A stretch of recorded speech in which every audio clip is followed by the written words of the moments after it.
السلام علیکم دوستوں، آج میں آپ کو بی اے فرسٹ سیمسٹر کی اردو پڑھاؤں گی۔ آپ کا ٹاپک ہے اردو زبان و ادب کی تاریخ۔ آج میں آپ کو زبان اور علم زبان کے بارے میں بتاؤں گی کہ زبان کیا ہے۔ زبان مطلب بھاشا، لینگویج۔ زبان بھی ایک انسانی عمل یا صحیح ہے۔ اس کے دو رخ ہیں، ایک طرف تو یہ عمل اس شخص کی طرف سے ہے جو اپنے دل کی بات دوسروں کو سمجھانا چاہتا ہے، دوسری طرف اس شخص کی جانب سے ہے جو دوسرے کے دل کی سمجھنے کی کوشش کرتا ہے۔ مطلب کہنے کا ہے، یہاں پہ بتایا گیا ہے، اب مان لیجیے جیسے ہم آپ کو کچھ بتانا چاہتے ہیں اور آپ جو ہیں ہماری سننا چاہ رہے ہیں، تو وہی بس زبان ہے۔ یہ دو شخص ہیں جن میں ایک بولنے والا دوسرا سننے والا ہے۔ اگر ہم زبان کی فطرت کو یا زبان کے اس حصے کو صحیح طور پر سمجھنا چاہتے ہیں جس کا بیان اردو کے قواعد میں ہوتا ہے، تو ہمیں یہ دو شخص اور ان کا وہمی تعلق پیش نظر رکھنا چاہیے۔ مطلب اگر ہم کسی کے بارے میں جاننا چاہتے ہیں تو دونوں کا تعلق ہم سے ہونا چاہیے، ان کے بارے میں پتہ ہونا چاہیے۔ ہم نے جو دو شخصوں میں قائل بولنے والے اور سامع مطلب سننے والے کا ذکر کیا ہے، تو اس کے یہ معنی ہے کہ زبان کی ابتدائی صورت وہ بات چیت ہے جو بولنے اور سننے میں آتی ہے۔ اس کے بعد دوسرا درجہ ان شکلوں کا ہے جو تحریر اور پڑھنے میں آتی ہے۔ تحریر میں ہوتا ہے لکھنا۔ جو بول سننے اور بولنے میں آتے ہیں ان کو ان اشکال پر جو لکھنے اور پڑھنے میں استعمال ہوتی ہے تقدیم اور فوقیت حاصل ہے، کیونکہ تحریر کا فن سدہا بلکہ ہزارہ سال کے بعد ایجاد ہوا ہے۔ مطلب انسان بولتا تو پہلے بھی تھا، لکھنے کا ہنر جو ہے انسان کو بعد میں آیا ہے۔ ایجاد کے بعد بھی زمانہ دراز تک تحریر خاص طبقے میں محدود رہی، اور اب بھی جب کہ دنیا میں روزانہ بے شمار کتابیں، اخبار اور رسالے شائع ہوتے ہیں، لکھنے والوں کے مقابلے میں بولنے والوں کی تعداد کہیں زیادہ ہے۔ مطلب لکھنے والے کم ہیں اور بولنے والے جو ہیں زیادہ ہیں۔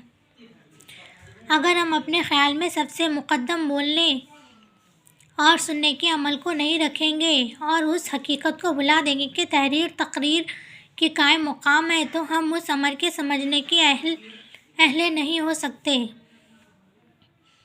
کہ زبان کیا ہے اور اس کی نشوونما کیوں کر ہوئی۔ تحریری لفظ جامد و وحش ہیں، اور جب تک کوئی ان میں اپنے دماغی عمل سے روح نہ پھونکے یہ مردہ رہیں گے۔ تحریر میں لفظ ایک ہی صورت اور ایک ہی حالت میں رہتا ہے، لیکن بول چال میں لہجے اور موقع کے لحاظ سے ایک لفظ کی کئی صورتیں ہو جاتی ہیں۔ مثلا یہ کا لفظ ہے، یہ لکھنے میں ہمیشہ اسی حالت میں رہے گا اور ایک ہی لفظ ہے، لیکن بولنے میں لہجے اور موقع کی مناسبت سے دو لفظ ہیں۔ جیسے ان دو جملوں میں یہ کون شخص ہے، اس کی میز کے نیچے سے یہ بڑا سانپ نکلا۔ اس لیے زندہ زبان کے قواعد نفیس کو سب سے اول بول چال کا خیال رکھنا چاہیے اور اسی سے قاعدے بنانے چاہیے۔ قواعد میں اول درجہ آواز کا ہے اور اس کے بعد حروف کا۔ پہلے بول چال ہے اور بعد میں تحریر۔ اس اصول کے لحاظ سے ہمیں قواعد بول چال کم سے کم جز یعنی جملے سے شروع کرنی چاہیے، کیونکہ اسی سے ایک شخص دوسرے کے دل کی بات سمجھتا ہے۔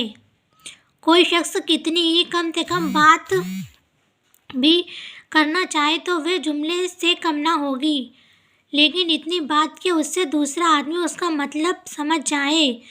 جملے سے الگ خالی لفظ کوئی خاص معنی نہیں رکھتا۔ اس کا صحیح مفہوم اسی وقت معلوم ہوگا جب وہ کسی بات یا جملے میں آئے گا۔ کہنے کا مطلب ہے انسان جب تک پورا جملے میں بات نہیں کرے گا وہ جو ہے کسی دوسرے کی سمجھ میں نہیں آ سکتی۔ یہاں پہ وہی بتایا جا رہا ہے۔ ورنہ ایک لفظ کئی معنوں کے لیے آ سکتا ہے، لیکن قواعد نویسوں نے آسانی کے خیال سے جملے کے ٹکڑے کر لیے ہیں۔ پہلے ان سے بحث کرتے ہیں، بعد میں جملوں سے۔ اس کے انہوں نے 3 حصے کیے ہیں: ان تینوں حصوں کے بارے میں اپنی اگلی ویڈیو میں بتاؤں گی. جب تک کے لیے شکریہ.